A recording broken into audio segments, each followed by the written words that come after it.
चलिए अगले क्वेश्चन में चलते हैं बेटा हम लोग। यहाँ पे कुछ स्टेटमेंट गिवन है और पूछा गया है कि विच स्टेटमेंट इज इनकरेक्ट। अब देखिए बेटा, ये क्वेश्चन जो लिया गया था वो लिया गया है डी ब्लॉक एलिमेंट से। कुछ बेसिक चीज़ें हम समझ लें कि क्वेश्चन के पीछे का कॉन्सेप्ट क्या था।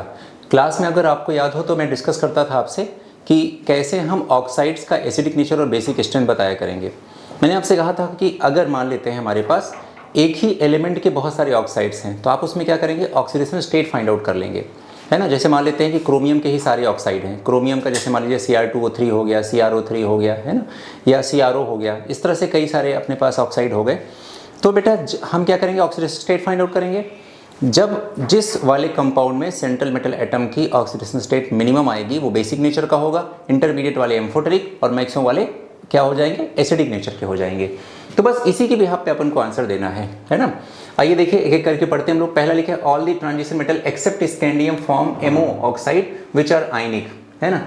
तो देखो बेटा स्कैंडियम की बात करें तो स्कैंडियम का जो स्टेबल ऑक्सीडेशन स्टेट है वो +3 है। और उसका रीज़न क्या है +3 होने का, क्योंकि जब स्कैंडियम की हम लोग बात करते हैं तो हम उसका कॉन्फ़िगरेशन जब लिखेंगे तो वो T2G हाफ फील्ड होता है ना। तो इस वजह से एक्वस मीडियम में उसका स्टेबिलिटी +3 की ज़्यादा होती है। साथ में हम लोग अगर देखते हैं, है ना, वैसे भी स्कैंडियम +3 आपको समझना इनर्ट आ जाएगा इसमें।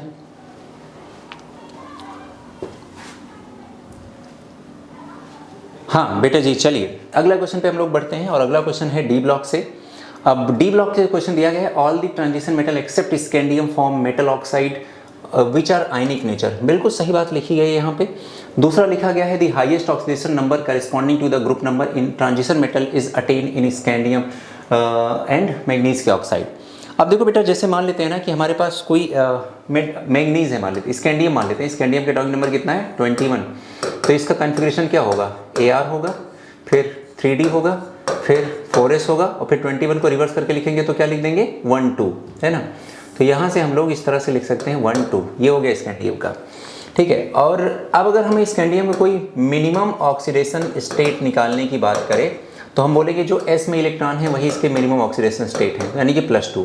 और अगर कोई मैक्सिमम ऑक्सीडेशन स्टेट निकालने की बात करें तो हम बोलेंगे जो S के इलेक्ट्रॉन है और D कितने अनपेयर्ड इलेक्ट्रॉन है, तो कितना हो जाएगा 3 +3 हो जाएगा, ठीक है। इसी तरह से अगर मान लेते हैं हम लोग क्या करें कि अगर हम लोग मैंगनीज के बारे में बात करें तो मैंगनीज का जो कॉन्फ़िगरेशन होता है वो होता है AR, फिर 3D 5, फिर 4S 2।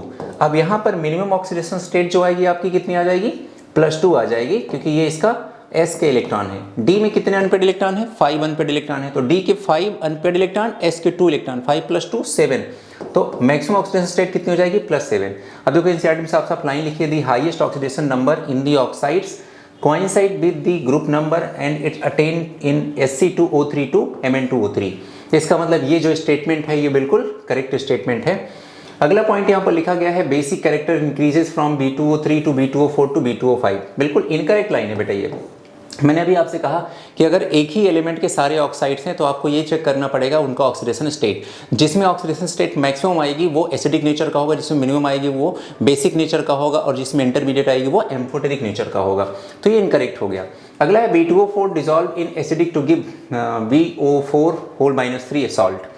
अब देखो बेटा, ये जो अगर B2O4 जगह पे B2O5 होता तो ये करेक्ट हो जाता, लेकिन अगर B2O4 ही दिया गया है तो भी आप यहाँ पर साफ साफ देख सकते हैं कि B2O4 dissolve in acids to give BO+2 salt, है ना।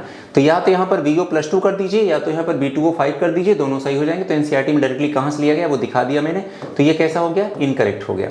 अगला है CrO is basic and Cr2O3 is amphoteric. हाँ बिल्कुल सही बात है। अब मैंने आपसे फिर वही बात कि एक ही एलिमेंट के अगर डिफरेंट ऑक्साइड्स हैं तो go through the oxidation state of that element. In case the minimum oxidation state of metals or elements, it will be a basic oxide. So CrO will be a basic oxide, Cr2O3 in which the intermediate oxidation state of chromium is seen. So it is amphoteric in nature, and in case of CrO3, chromium exists in +6 oxidation state. So this is the maximum possible oxidation state of chromium. In this way, the chromium trioxide CrO3 will be the acidic oxide. Okay. और ये जो point है बिल्कुल correct है। अब इसमें आपसे पूछा गया है कि यहाँ पर इनकरेक्ट क्या क्या है, तो आप इजीली यहाँ से इनकरेक्ट के बारे में बता सकते हैं। हाँ ये वाला तो पॉइंट, सॉरी ये गलत हो गया, हाँ बिल्कुल सही, ये पॉइंट करेक्ट है आपका।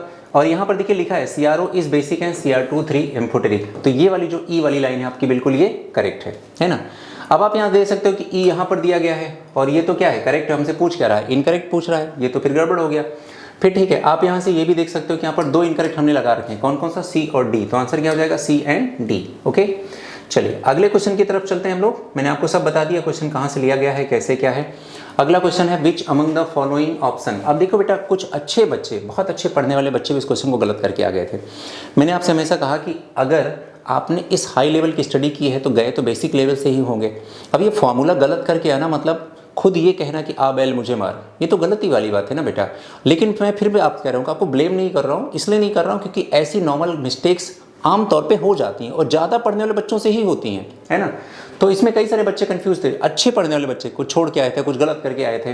तो आपको पता है कि जब आपने ये क्वेश्चन पढ़ा delta H is equal to delta E plus delta NG/RT, आपने ये थर्मोडायनेमिक्स में पढ़ा होगा, ठीक है। डेल्टा H को ही आप डेल्टा U भी लिख सकते हैं। तो ऐसा कहाँ पर आपको दिख रहा है, ये पहले वाले में दिख रहा है, delta H is equal to delta U plus delta NG, ये दिख रहा है ना। तो ये आंसर सेकंड हो जाएगा। डायरेक्टली क्वेश्चन था, कोई दिक्कत नहीं थी इसमें, नोट्स में भी आपको डायरेक्टली मैंने बताया ही था। अगला क्वेश्चन हमारे पास यहाँ क्या लिखा है, मोस्ट स्टेबल कॉम्प्लेक्स बताना है आपको इसमें, है ना। तो मोस्ट स्टेबल कॉम्प्लेक्स कैसे बताएंगे, मोस्ट स्टेबल कॉम्प्लेक्स बताने के लिए आप ये समझिए कि हमारे पास ऐसा कोई कॉम्प्लेक्स जिसमें बाइडेंटेट या पॉलीडेंटेट लाइगेंड्स हो तो उसमें चिलेशन होगा, चिलेशन होगा तो चिलेट रिंग बनेगी। चिलेट रिंग हमेशा जब भी बनेगी तो कॉम्प्लेक्स को स्टेबिलिटी प्रोवाइड करती हैं। नंबर ऑफ चिलेट रिंग निकालने का जो फॉर्मूला होता है वो क्या होता है, नंबर डेंटिसिटी -1, है ना। तो कितनी यहाँ पर चिलेट रिंग बननी है वो आप इजिली यहाँ से बता सकते हो, यहाँ लिख सकते हो आप, number of chelate ring is equal to denticity -1, ठीक है, डेंटिसिटी -1। अब आप यहाँ पर देखोगे En पाया जा रहा है, ये कैसा है, बाइडेंटेट। बाइडेंटेट है तो सिंपल सी बात है डेंटिसिटी 2 हो गई, 2 डेंटिसिटी थी तो डेंटिसिटी 2 - 1 इज इक्वल टू 1, तो 1 चिलेट रिंग बनेगी, तो ये स्टेबल हो जाएगा। बाकी सब में मोनोडेंटेट लाइगेंड्स हैं तो ऐसा किसी में होगा ही नहीं, है ना। और नोट्स में बेटा ये डायरेक्टली लिखाया गया था, स्टेबिलिटी ऑफ कॉम्प्लेक्स हेडिंग लिखाई थी नोट्स में मैंने आपको, कोऑर्डिनेशन कंपाउंड में डायरेक्टली वहीं से क्वेश्चन आया हुआ है। अगला क्वेश्चन देखिए आपके पास ये है ना। और ये क्वेश्चन अगेन आपके नोट्स में मैंने सारे स्ट्रक्चर बनवा रखे थे, वहाँ से लिया गया है, पहली बात। दूसरी बात, आपको देखो एनसीईआरटी में सारे ऑक्सी एसिड्स हैं और एग्जाम से एक दिन पहले लाइव सेशन में और पूरे साल भर क्लास में मैंने बोला था कि बिना ऑक्सी एसिड्स के पेपर नहीं बनना है। इधर वो फास्फोरस का ऑक्सी एसिड आएगा, इधर सल्फर का, इधर नाइट्रोजन का और फिर हेलोजन फैमिली में क्लोरीन एनॉल का। तो यहाँ पर देखिए परऑक्सो डाइसल्फ्यूरिक एसिड। अब परऑक्सो डाइसल्फ्यूरिक एसिड एक्चुअल में है क्या, H2S2, देखिए यहाँ पर लिखा है H2S2O8 है ये, तो ये हो गया H2S2O8 हो गया। यहाँ पर लिखा है सल्फ्यूरिक एसिड, ये क्या हो गया, H2SO4 हो गया। यहाँ लिखा है पायरोसल्फ्यूरिक एसिड हो गया, तो ये हो गया H2S2O7 हो गया। यहाँ पर लिखा है सल्फ्यूरस एसिड हो गया, तो H2SO3 हो गया। तो पहले हम लोगों ने फॉर्मूला कंफर्म कर लिया और फॉर्मूला कंफर्म करने के बाद सारे के सारे यहाँ पर लिखे गए हैं, आप इजीली इसमें से कनेक्ट करा सकते हैं, मैं देख सकते हैं। पायरो वर्ड कहीं भी आ जाए बेटा, अब मैं आपको बताऊं, टर्म समझने की जरूरत है। पायरो मतलब ये होता है, जैसे उसने लिखा पायरो सल्फ्यूरिक एसिड, अगर मान लो वो एग्जाम में नहीं भी आ रहा है तो आप ऐसे कर सकते हैं, pyro sulphuric acid. Sulphuric acid मतलब H2SO4। पायरो टर्म का मतलब क्या होता है कि जब दो सल्फ्यूरिक एसिड को, दो ऑर्थो मतलब इस तरह के एसिड को जिसमें मैक्सिमम ऑक्सीडेशन स्टेट हो, लाइक सल्फ्यूरिक एसिड, दो सल्फ्यूरिक एसिड को यानी कि 2 मोल सल्फ्यूरिक एसिड को जब आप हीट करेंगे उसमें 1 मोल वाटर रिलीज हो जाएगा, बनने वाला प्रोडक्ट जो पायरो सल्फ्यूरिक एसिड कहलाएगा या पायरो एसिड कहलाएगा। तो पायरो टर्म यहाँ से आता है ना। अब यहाँ पर आप देख सकते हैं कि पायरो सल्फ्यूरिक एसिड सबसे लास्ट में बना हुआ है, यहाँ पर एक SOS बॉन्ड पाया जा रहा है, सबको दिख रहा है यहाँ पर एक SOS, तो एक SOS बॉन्ड इसमें पाया जा रहा है। इसका मतलब पायरो सल्फ्यूरिक एसिड का मैच ये हो जाएगा फर्स्ट वाला, ठीक है। बाकी कुछ देखने की जरूरत नहीं, बाकी सब करेक्ट है। अगला आप देखेंगे यहाँ पर कि हमारे पास क्या है, H2S2O8 है, तो यहाँ पर टर्म लिखा है पर मतलब होता है परऑक्सी लिंकेज, जिसे हम दिखाते हैं O से दिखाते हैं। ये कंफर्म है कि ये पाया ही जाना चाहिए और ऐसा इसलिए देखिए इसी में केवल लिखा है, तो इसका मतलब ये आंसर किससे रिलेटेड हो जाएगा, ये सिर्फ और सिर्फ थर्ड से रिलेटेड हो जाएगा, ठीक है। तो इसका मतलब A का थर्ड हो गया और C का 1 हो गया। तो आप देख लीजिए C का 1 तो केवल एक ही में दिया गया है, तो ये आंसर हमारा हो गया। बाकी आप आसानी से स्ट्रक्चर है, ये सारी चीज़ें मैच करा लीजिए, अपना नोट्स याद कर लीजिएगा। नोट्स में अगर ये आंसर आपको एकदम एग्जैक्टली डायरेक्टली ये सारे स्ट्रक्चर बने होंगे, इवन ये स्ट्रक्चर तो मैंने बेटे आपको बहुत पहले केमिकल बॉन्डिंग में ही बनवा दी थी, अगर आपको याद हो तो, है ना। अगले क्वेश्चन की तरफ चलते हैं और अगला क्वेश्चन देखिए बैलेंसिंग का क्वेश्चन आ गया था, है ना।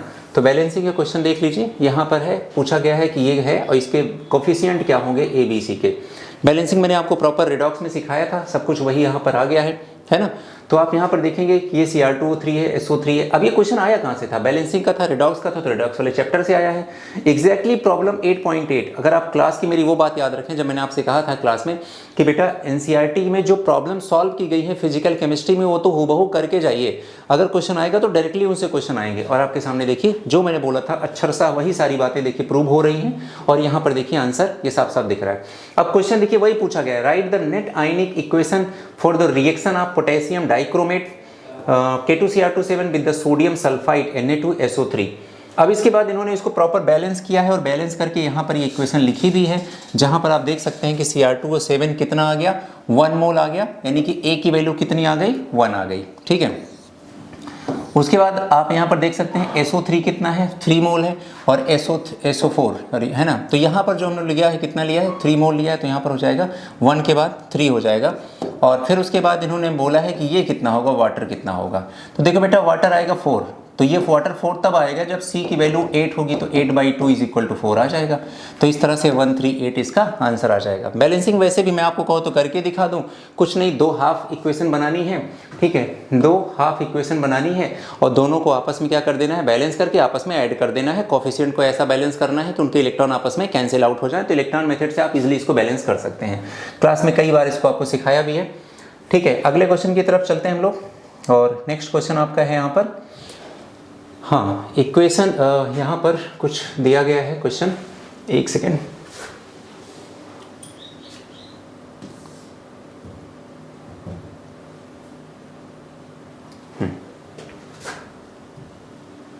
अगला क्वेश्चन है what fraction of 1 edge centred octahedral void lies in 1 unit cell of FCC। Solid state में जब आपको वाइड्स के बारे में बताया गया था, है ना, तो वाइड्स के बारे में अगर आपको याद आ रहा हो बेटा, तो ऑक्टाहेड्रल वाइड के केस में ही हमने बताया था वाइड 2 टाइप के थे, टेट्राहेड्रल वाइड थे और ऑक्टाहेड्रल वाइड था। ऑक्टाहेड्रल वाइड कहाँ कहाँ मिलता था, एक तो मिलता था बॉडी के सेंटर पे, एक मिलता था एज के सेंटर पे। एज टोटल कितनी होती हैं, 12 होती हैं। हर एज का कितना हिस्सा एक क्यूब में आता है, 1/4 पार्ट आता है ना। तो अगर किसी एज सेंटर पे अगर कहीं पर कोई ऑक्टाहेड्रल वाइड बनेगा तो उसका 1/4 पार्ट ही तो आएगा। तो आंसर यहाँ पर 1/4 होगा। कई सारे बच्चों ने क्या गलती करी थी, एज का जो पार्टिसिपेशन होता है 1/12 का, वो आंसर लगा दिया था ये वाला। तो मिस्टेकली आप 4th टिक करके आए होंगे कुछ बच्चे, लेकिन आपको करना क्या था, ये वाला करना था। ठीक है, बॉडी के सेंटर पे पूछता तो आप बताते कंट्रीब्यूशन 1 बताते। टेट्राहेड्रल वाइड कहाँ पाया जाता है, एक कॉर्नर से √3/4 डिस्टेंस पे पाया जाता है। एक बॉडी डायगोनल के अलॉन्ग अगर आप चलेंगे तो 2 टेट्राहेड्रल वाइड मिलता है। टोटल 4 बॉडी डायगोनल होते हैं, तो 8 टेट्राहेड्रल वाइड हो गया in case of FCC। Okay, तो आंसर विल बी 1/4। अगला क्वेश्चन हमारे पास है, और क्वेश्चन कह रहा है कि हाँ, ये क्वेश्चन में पूछा गया है कि हकल रूल के अकॉर्डिंग कितने number of compounds which obey Huckel rule, इसमें कितने कंपाउंड्स जो हकल रूल को फॉलो करेंगे। पहले आपको याद हो तो जो मैंने आपको ऑर्गेनिक केमिस्ट्री में फंडामेंटल पढ़ाया था, और उसके बाद वहीं पर मैंने आपको सिखा दिया था हकल रूल क्या है। हकल रूल का मतलब होता है कि अगर कोई अपने पास कंपाउंड उसमें 4n+2 पाई इलेक्ट्रॉन होने चाहिए, 4n+2 पाई इलेक्ट्रॉन का सिस्टम होना चाहिए, है ना। इसके साथ साथ मैंने यहाँ पर बताया था कि अगर आप यहाँ पर n की वैल्यू 0 पुट करेंगे, है ना, तो आंसर कितना आएगा, 2 इलेक्ट्रॉन। अगर n की वैल्यू 1 पुट करेंगे तो 6 इलेक्ट्रॉन आएगा। अगर n की वैल्यू 2 पुट करेंगे तो 10 इलेक्ट्रॉन आएगा। अगर n की वैल्यू 3 पुट करेंगे तो 14 इलेक्ट्रॉन आ जाएगा। 2, 6, 10, 14 इलेक्ट्रॉन जिस सिस्टम में होगा वो सारे हकल रूल को फॉलो करेंगे। आइए देख लेते हैं पाई इलेक्ट्रॉन इसमें कितने हैं। 1, 2, 3, 4, 5 पाई बॉन्ड है, तो 5 पाई बॉन्ड की वजह से 10 पाई इलेक्ट्रॉन हो जाएंगे, क्योंकि एक बॉन्ड में 2 इलेक्ट्रॉन्स होते हैं। यहाँ पर ये जो नेगेटिव चार्ज लगा है ये किस में है, रेजोनेंस में है, यानी कि ये डीलोकलाइज हो रहा है। तो ये भी इसी वाले डीलोकलाइजेशन सिस्टम का पार्ट बन गया। तो यहाँ पर देखो 1 पाई बॉन्ड, 2 पाई बॉन्ड, तो 4 पाई इलेक्ट्रॉन तो ये हो गए, और 4 + 2 इसके, तो हो गया ये 6 पाई इलेक्ट्रॉन। ठीक है, यहाँ पर हो गए टोटल 4 पाई इलेक्ट्रॉन। यहाँ पर हो गए, ये देखो नेगेटिव चार्ज, और ये नेगेटिव चार्ज इसके साथ रेजोनेंस में है, तो 2 वो 2 ये हो गया 4 पाई इलेक्ट्रॉन हो गया। यहाँ पर देख लेते हैं, ये पॉजिटिव चार्ज है तो इलेक्ट्रॉन तो लेके नहीं आ रहा है, तो यहाँ पर केवल 2 ही पाई इलेक्ट्रॉन है, तो 2 पाई इलेक्ट्रॉन हो गया। यहाँ पर 4 पाई बॉन्ड है तो 8 पाई इलेक्ट्रॉन हो गए। यहाँ पर 1, 2, 3, 4, 5, 6, 7 पाई बॉन्ड है तो 14 पाई इलेक्ट्रॉन हो गया।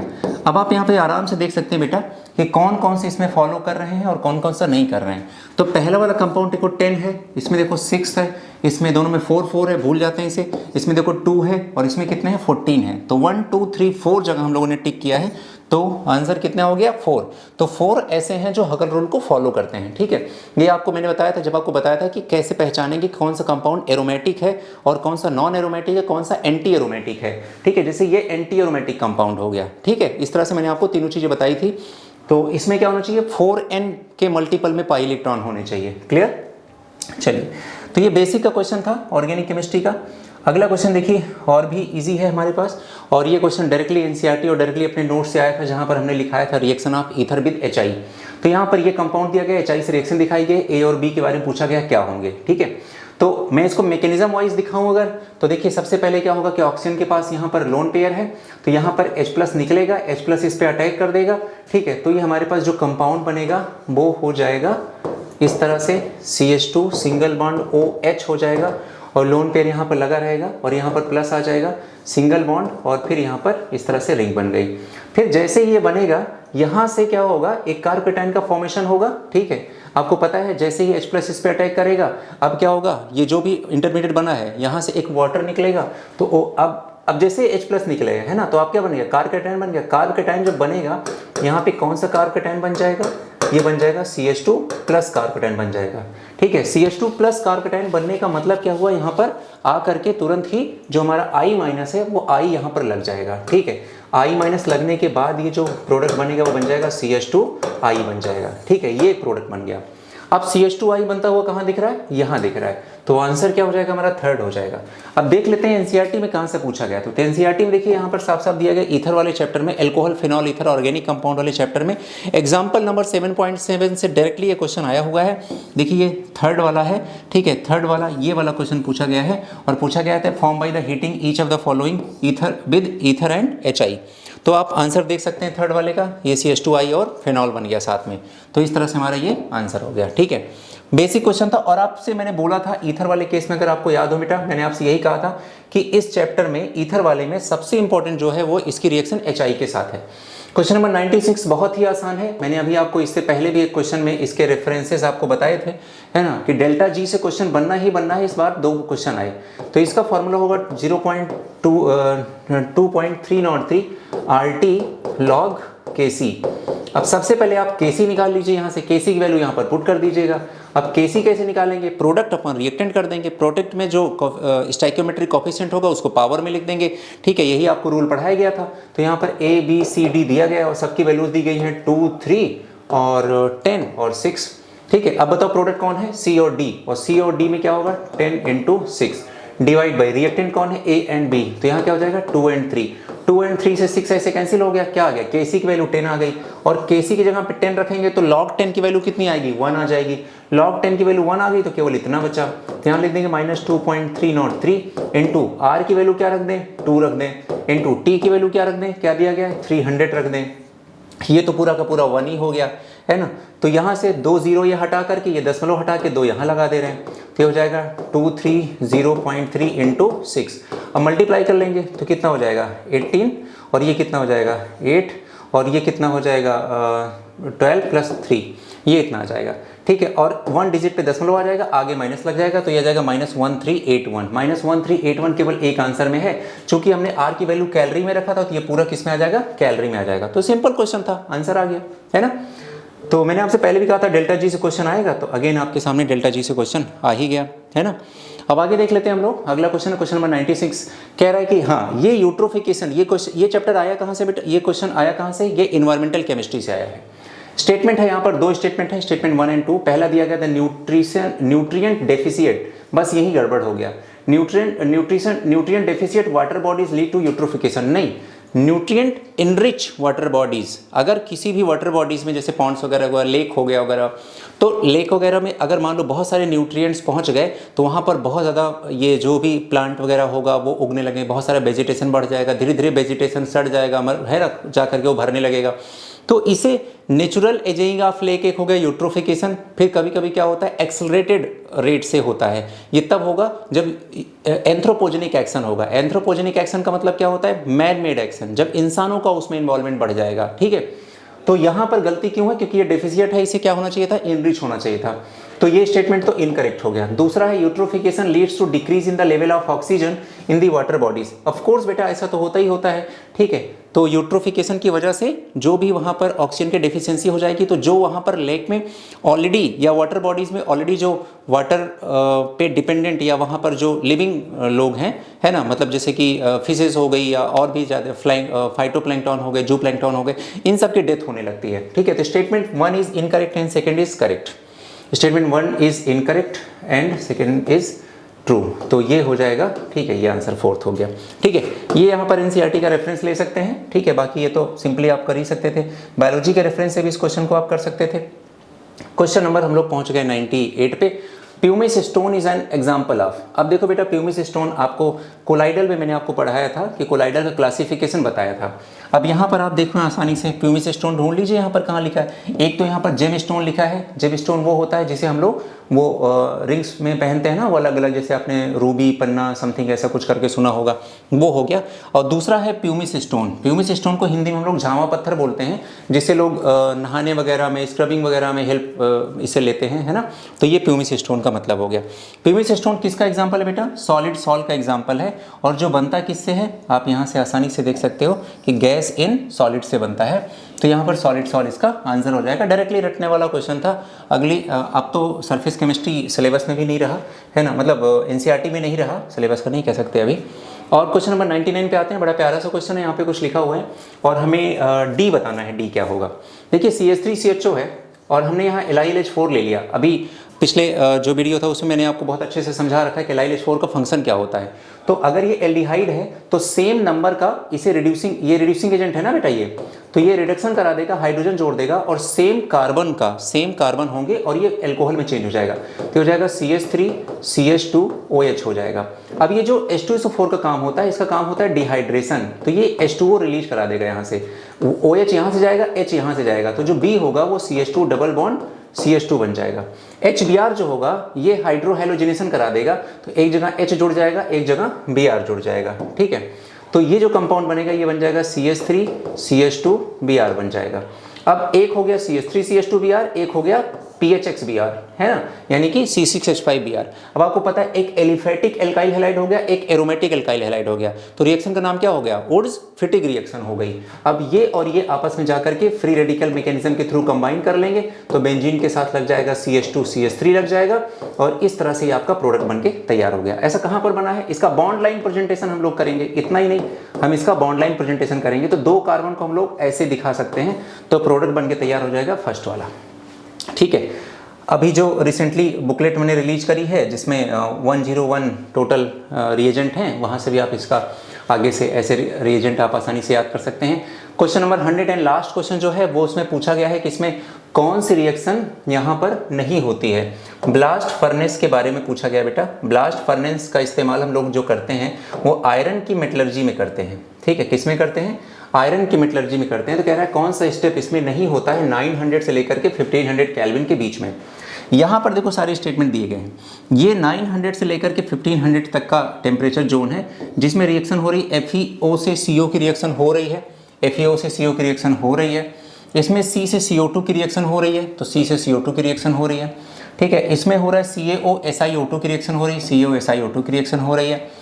तो FeO जब CO की रिएक्शन होती है तो FeNCO2 बनता है, FeNCO2 बनता है, ना कि FeONCO2 बनता है। तो ये वाला गलत लिखा है, बाकी तो सब इसमें होते ही होते हैं, है ना। तो आंसर क्या हो जाएगा, फर्स्ट वाला, कि फर्स्ट वाली रिएक्शन इसमें नहीं पाई जाती है, 900 से लेकर के 1500 केल्विन में नहीं पाई जाती है मेटलर्जी से डायरेक्टली। और सेम मेटलर्जी का ये तो वही है जहाँ से मैंने आपको पढ़ाया था, है ना, उसी वाले स्लाइड से दिखा रहा हूँ। तो इस तरह से आपका ये क्वेश्चन भी हो गया कंप्लीट। तो अब अल्टीमेटली चूंकि पूरा पेपर डिस्कशन हो गया, तो हम ये बात कैसे ध्यान रखें कि पेपर बना कैसे, उसका 2 मिनट में मैं आपको थोड़ा सा समरी बता दूं। पहली बात, पेपर हाँ बैलेंस नहीं था मैं कह सकता हूँ, क्योंकि इनऑर्गेनिक, ऑर्गेनिक, फिजिकल तीनों का कंट्रीब्यूशन, तीनों का जो इसमें इन्वॉल्वमेंट था वो बिल्कुल वैसा नहीं था जैसा आमतौर पे पाया जाता है, होता है ना। फिजिकल के पोर्शन बहुत कम थे, बहुत ईजी थे। ऑर्गेनिक अच्छी थी, है ना, और इनऑर्गेनिक भी ठीक थी, है ना। कोई बहुत टफ क्वेश्चन नहीं था, क्वेश्चन था बहुत इजी और फिर मीडियम क्वेश्चन, दो ही थे इसमें। स्टिल होगा क्या कि 5-7 क्वेश्चन ऐसे रहे जो बच्चों ने सिली मिस्टेक कर दिया या फिर जल्दी में गलत हो गया, तो बच्चों ने मन में बना लिया कि पेपर टफ था। केमिस्ट्री का पेपर कहीं से टफ नहीं था, और आप जिन्होंने क्लास किया है आप देख सकते हैं कि आपको मैक्सिमम क्वेश्चन या सारे के सारे क्वेश्चन तो नोट से ही थे। एक भी क्वेश्चन ऐसा देखो जो नोट से बाहर का रहा हो, सारे के सारे ऐसे ही थे। हाँ, लेकिन एग्जाम में आपको प्रेजेंस ऑफ माइंड लेके जाना होता है ना। जैसे आपको टोलेंस रिएजेंट बताया गया, तो टोलेंस रिएजेंट का फंक्शन पता चल गया कि एल्डिहाइड को ऑक्सीडाइज करता है। अब दिमाग में बना रहे कि जहां भी CHO ग्रुप दिखेगा उसको ऑक्सीडाइज कराएंगे, ये तो प्रेजेंस ऑफ माइंड पे काम करेगा ना बेटा, ठीक है। तो आपको इस हिसाब से स्ट्रेटजी बनाना है कि NCERT पूरी तरह से फॉलो करना है, NCERT के अलावा कोई बुक नहीं लेनी है, NCERT करना है, प्रीवियस ईयर कंप्लीट सॉल्व करना है, जो अपने यहाँ से नोट्स दिए जा रहे हैं वो बहुत अच्छे से करने हैं, ठीक है। और जहाँ जहाँ जो आपके टेस्ट पेपर होते हैं उनसे जो गलतियाँ होती हैं, NCERT एग्जाम्पलर में जो प्रॉब्लम हो रही है या आपके प्रीवियस ईयर में जो क्वेश्चन आपसे नहीं हो पा रहे हैं, उन सारे क्वेश्चंस को अगर उनका कॉन्सेप्ट आपके नोट्स में नहीं है तो उनको वहाँ पर प्रॉपर लिख लीजिए, है ना। इस तरह से तैयारी कीजिए और अगली बार का पेपर आपके लिए बहुत अच्छा होगा। मे बी इस वाले पेपर डिस्कशन से आपने बहुत कुछ सीखा हो या जो भी जैसा भी रहा हो, ठीक है। आपको ये पेपर का डिस्कशन कैसा लगा, ठीक है, आप अपने एक कमेंट से आप अच्छे से इसको एक्सप्लेन करके नीचे बता सकते हैं, ठीक है। कमेंट बॉक्स में आप ज़रूर बोलिएगा। और आगे के लिए अगर आपको कुछ ऐसा चाहिए किसी चीज़ का एक्सप्लेनेशन, जैसे क्या आपको आगे ये जानना है कि आगे की स्ट्रेटजी कैसी होनी चाहिए, है ना, आगे हमें कैसे पढ़ना चाहिए, किन किन स्टडी मटेरियल का सिलेक्शन कर लेना चाहिए, किसका नहीं करना चाहिए, क्या मॉड्यूल से पढ़ना सही है या नहीं है, मार्केट में जो बुक अवेलेबल हैं उनमें से हम कौन सा पढ़ें कौन सा ना पढ़ें, अगर इन सब पे कोई हो तो स्ट्रेटजी वाइज वीडियो अगर आप लोगों की तरफ से ये डिमांड आएगी तो मैं ज़रूर इसके बाद बनाना पसंद करूँगा, ठीक है बेटा। तो इस पेपर का डिस्कशन यहीं तक रखते हैं, मिलते हैं छोटे से ब्रेक के बाद अगले वीडियो में। तब तक के लिए अपना ख्याल रखिए, खुश रहिए। किसी भी स्थिति में है, सिलेक्शन हुआ है नहीं हुआ है, पेपर अच्छा हुआ है नहीं हुआ है, खुश रहना सबसे मोस्ट प्रायोरिटी आपकी होनी चाहिए, है ना। अपनी मेंटल स्टेबिलिटी पे काम करिए, अपने थोड़ा बहुत मेडिटेशन करिए, थोड़ा बहुत जिमिंग करिए, डांसिंग करिए, ड्राइंग करिए, कुछ भी करिए, अपने आप को इन्वॉल्व रखिए किसी चीज़ में, खाली मत बैठिए, मोबाइल लेकर के खाली मत बैठिए, ठीक है। चलिए बेटा, थैंक यू सो मच, मिलते हैं छोटे से।